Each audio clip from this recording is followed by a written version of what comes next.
क्या आप भी ऐसे सवालों को देख के कंफ्यूज हो जाते हैं? अगर आपका जवाब हाँ है तो चिंता मत कीजिए। नमस्कार, मैं नम्रता आपका स्वागत करती हूँ अपने YouTube चैनल पे। आज का यह वीडियो देखने के बाद आप स्वरों के वर्गीकरण को पहचानने में कोई गलती नहीं करेंगे। आज हम रट्टू तोता नहीं बनेंगे, बल्कि ट्रिक्स और कॉन्सेप्ट के साथ समझेंगे कि कौन सा स्वर है। तो चलिए शुरू करते हैं। स्वरों का वर्गीकरण। सबसे पहले हमने आपको स्वर क्या होता है उसके बारे में बताया। स्वर वे वर्ण हैं जिनका उच्चारण स्वतंत्र रूप से होता है, जो अ, आ, ये 13 होते हैं, जिसमें 2 अयोगवाह होते हैं।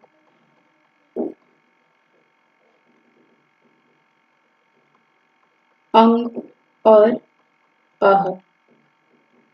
इसको भी हमने बताया कि इसको जो है वो अनुस्वार कहते हैं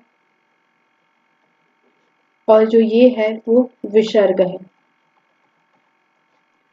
स्वर के वर्गीकरण में हम इन दोनों को नहीं रखते। अब क्यों नहीं रखते? ये जो विद्वानों ने ये स्वरों का वर्गीकरण किया वो नहीं रखे हैं, तो फिर वैसा ही चला आ रहा है। तो इसलिए अंग और अह को स्वर के वर्गीकरण में नहीं रखा गया है। कुल 11 जो स्वर बचे हैं वही है। तो पहला जो है वो उच्चारण, मात्रा, समय या काल के आधार पर। ये दोनों एक है और ये दोनों समय और काल एक है, तो आप इनमें कंफ्यूज मत होइए। तो उच्चारण काल के आधार पे हम स्वर को 3 प्रकार के होते हैं इसमें, जिसमें पहला है ह्रस्व स्वर। ह्रस्व स्वर जान लेते हैं, जिनके उच्चारण में सबसे कम समय या एक मात्रा लगता है। इन्हें मूल स्वर भी कहते हैं। कहीं कहीं ह्रस्व न पूछ के मूल स्वर या लघु स्वर पूछा जाता है, तो आप इनको भी नोट कर लीजिएगा कि इन्हें मूल स्वर या लघु स्वर भी कहते हैं। और ये जो है वो 4 होते हैं। अ, इ, उ और ऋषि। ये 4 होते हैं। अब दूसरा आता है दीर्घ स्वर। दीर्घ स्वर वह हैं जिनके उच्चारण में ह्रस्व या लघु स्वर से 2 गुना समय लगता है। इन्हें गुरु या बड़ा स्वर भी कहते हैं। अब जो ह्रस्व स्वर या लघु स्वर में जितने कम समय लगते हैं बोलने में, उससे थोड़ा सा ज्यादा या जोर लगाकर हमें जो स्वर बोलने पड़ते हैं उन्हें दीर्घ स्वर। दीर्घ स्वर 7 होते हैं। ये होते हैं आ, ई, उ, ए, ऐ, ओ और अ। तो ये जो है ये लघु स्वर हो गए और दीर्घ स्वर हो गए। ये जो है वो 4 हैं और ये 7 हैं। अब आगे आते हैं, जब तीसरा है उच्चारण के आधार पे, वो है लुप्त। तो इसके बारे में जान लेते हैं। जिनके उच्चारण में दीर्घ से ज्यादा या 3 गुना समय लगता है। दीर्घ से ज्यादा या लघु से 3 गुना। दीर्घ से ज्यादा या लघु से 3 गुना समय लगता है, उसको कहते हैं, या किसी को पुकारने में इसका प्रयोग ज्यादा होता है। अब जैसे हम बुला रहे हैं राम, तो जब वो राम पास है तो हम सीधे सीधे बोल देते हैं राम, लेकिन जब हम पुकारते हैं किसी को तो ऐसे बोले राम, ऐसे होता है। तो ये जो है ये बीच में जो स्वर हैं ये स्वर ही कहे जाते हैं। तो ये जो होता है इसको ही लुप्त या स्वर कहते हैं। अब आगे आते हैं, दूसरा जो है स्वरों के वर्गीकरण में उत्पत्ति के आधार पर। तो हम देख लेते हैं उत्पत्ति के आधार पे पहला आता है मूल स्वर। मूल स्वर जिसमें उसकी उत्पत्ति हुई हो उसको मूल स्वर कहते हैं। अब मूल स्वर समझ लेते हैं क्या होते हैं। तो जो मूल स्वर होते हैं वो 4 होते हैं। अ, इ, उ और ऋषि, ये मूल स्वर हैं, या जो जैसा उत्पन्न हुआ हो, जो सबसे पहले उत्पन्न हुआ हो। जैसे जब अ, इ, उ, ऋषि, ये जो है ये मूल स्वर हैं। अब उत्पत्ति के आधार पे दूसरा है संधि, दीर्घ या गुरु स्वर। ये जो है जो स्वर मूल स्वर के आपस में जुड़ने से बनते हैं या दो स्वरों के योग से बनते हैं, उन्हें संधि स्वर, दीर्घ स्वर, गुरु स्वर कहते हैं। अब ये देख लेते हैं कि ये कैसे हैं।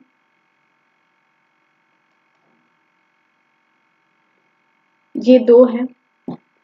पहला जो है वो मूल दीर्घ स्वर है, दूसरा संयुक्त स्वर है। मूल स्वर को लघु स्वर भी कहा जाता है। जो लघु स्वर है वो मूल स्वर है और ये दीर्घ स्वर जो अभी हमने पढ़ा वो दीर्घ स्वर है।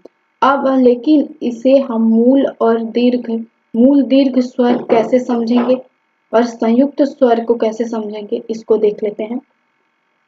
तो हमें ऐसे समझना होगा, वैसे मूल स्वर,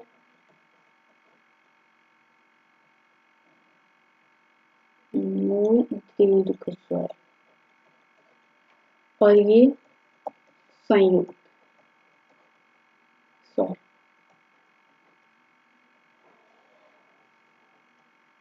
इन दोनों में जो हमारा मूल स्वर क्या आ गया, अ, इ, उ और ऋषि। लेकिन ये जो है वो है आपका मूल स्वर, अभी जो हमने बताया पीछे, ये मूल स्वर होगा। अब इस जो मूल दीर्घ स्वर है वो है आ,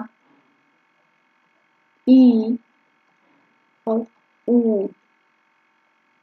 कैसे? क्योंकि इसमें जो है अ और जुड़ के ये बना हुआ है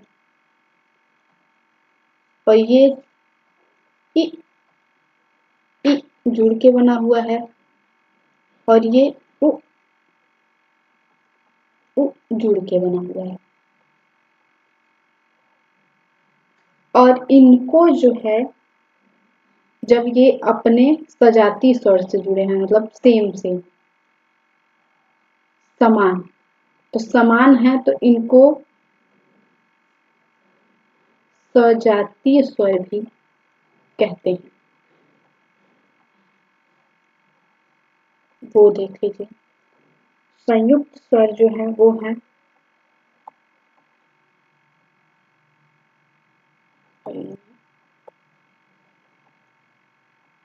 ए,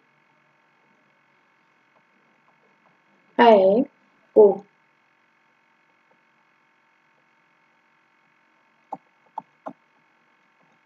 ये क्योंकि ये जो है ये बने हैं अ प्लस ई।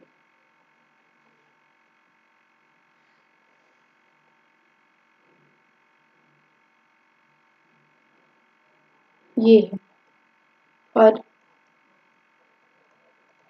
अ प्लस ए से बने हैं ऐ, ओ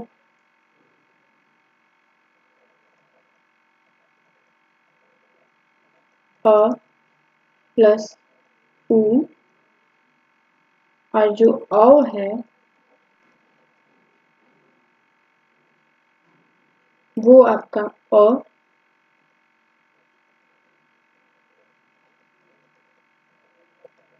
ओ, इससे। तो ये देखिए कि ये जो स्वर हैं वो समान नहीं हैं, वो अलग हैं। तो इनको ये सजाती हो गए हैं, तो ये जो है ये स्वर है जो वो क्या है, ये विजातीय है।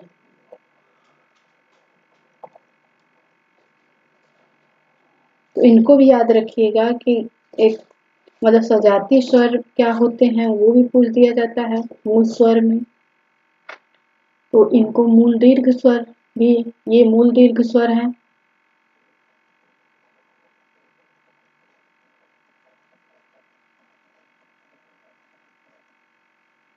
और ये तो मूल दीर्घ स्वर सजातीय स्वर हैं, और संयुक्त स्वर को विजातीय स्वर भी कहते हैं।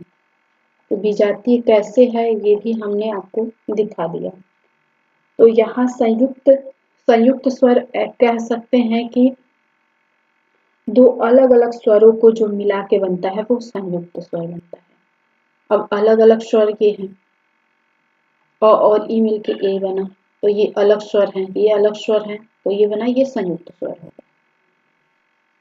तो प्लीज कमेंट करके जरूर बताइएगा कि आपको वीडियो पसंद आया है या नहीं। अगर वीडियो पसंद आया तो लाइक करें, अपने दोस्तों के साथ शेयर करें और सब्सक्राइब जरूर करें।